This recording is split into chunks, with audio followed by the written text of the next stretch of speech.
AIMIM के जो प्रदेश अध्यक्ष हैं शौकत अली ने इस देश के खलनायकों को राष्ट्रनायक बताना चाहता है।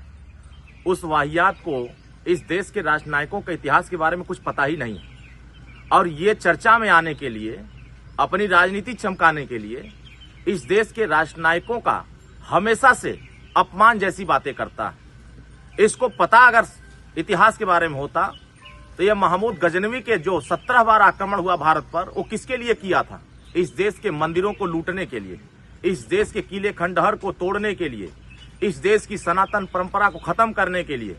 और जब इस भारत की राजनीति में, जब से देश के प्रधानमंत्री आदरणीय मोदी जी, प्रदेश के मुख्यमंत्री आदरणीय योगी आदित्यनाथ जी और माननीय ओम प्रकाश राजभर जी इस देश के राष्ट्रनायकों की पहचान पूरे हिंदुस्तान में कराना शुरू कर दिया, तो ये खलनायकों को, जो खलनायकों को अपना आदर्श मानते हैं, इन लोगों को पेट में दर्द होने लगा। माननीय ओम प्रकाश राजभर जी लंबे समय से 2002 से यह बात कहते आ रहे हैं, 585 राजाओं में 165 राजा राजभर समाज के इस देश की रक्षा किए।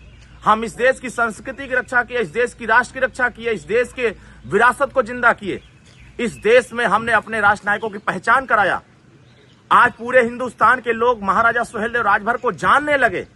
तो ऐसे खलनायकों को, जो इस देश में उग्रवादियों का समर्थन करते हैं, जो आतंकवादियों का समर्थन करते हैं, जो इस देश में विदेशी आक्रांताओं का चमचागिरी करते हैं, ऐसे लोग अकबर को अपना महान मानते हैं। ये ऐसे लोग जो विदेशी आक्रांता भारत के लूटने वाले थे, ये लुटेरों को ये अपना आदर्श मानने वाले लोग, ऐसे लोग इस देश में नफरत फैलाना चाहते हैं। और हम राष्ट्रनायकों की पहचान कराना चाहते हैं। राष्ट्रनायकों की पहचान कराने से ऐसे वाहियात लोग कभी रोक नहीं सकते हैं। ऐसे लोगों पर कठोर कार्रवाई होनी चाहिए ताकि इस देश में सनातन संस्कृति में, सनातन परंपरा में, जो हमारे इस देश के राष्ट्रनायकों ने हमारे मंदिरों को सुरक्षित रखा, हमारे इस देश के किले खंडहर को सुरक्षित रखा, इस देश के करोड़ों लोगों को जो सुरक्षित करके रखा, आज जो चैन से इस भारत में बोल रहे हैं, जो किसी के ऊपर कुछ बोल देना, किसी मस्जिद पर बोल के दिखावे तो पता चल जाएगा। राष्ट्रनायकों पर बोलना आसान है।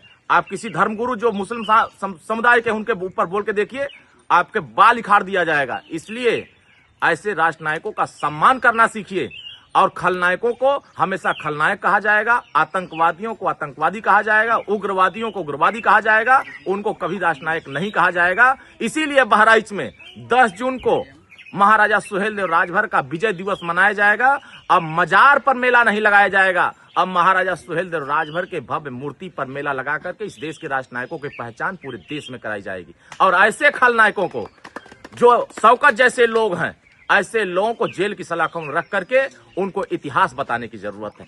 तब जाकर उनको पता चलेगा कि आईने अकबरी ने इस देश में राष्ट्रनायक बताया महाराजा सुहेलदेव राजभर को।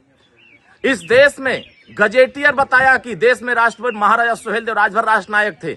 मिराते मसूदी जो इन्हीं लोगों का संविधान है, ये सभी इनके इतिहासकारों ने महाराजा सुहेलदेव राजभर को राष्ट्रनायक बताया। लेकिन ऐसे खलनायक इस देश में मुगल बादशाहों को ये अपना आदर्श मानते हैं। अगर उनको इतना ही प्रेम है तो चले जाएं इजराइल, चले जाएं ईरान, अपने आप पता चल जाएगा कि जितना हिंदुस्तान में बोलने का आपको छूट है, वहां बोल करके दिखा दे किसी दूसरे मजहब पर, तो अपने आप ठिकाना होश आ जाएगा। ऐसे लोगों को राष्ट्रनायकों का सम्मान करना चाहिए और राष्ट्रनायकों के साथ खिलवाड़ नहीं करना चाहिए। हमारी सरकार और देश की सरकार राष्ट्रनायकों की पहचान कराने के लिए पूरी कोशिश कर रही है और पूरा संघर्ष कर रहे हैं कि हम राष्ट्रनायकों की पहचान पूरे देश के जन जन तक कराने में सफल होंगे। और हम ऐसे वाहियातों से, इनके बातों पर बहुत गंभीरता से नहीं लेते, ऐसे लोगों को इतिहास पढ़ने की सलाह देते हैं।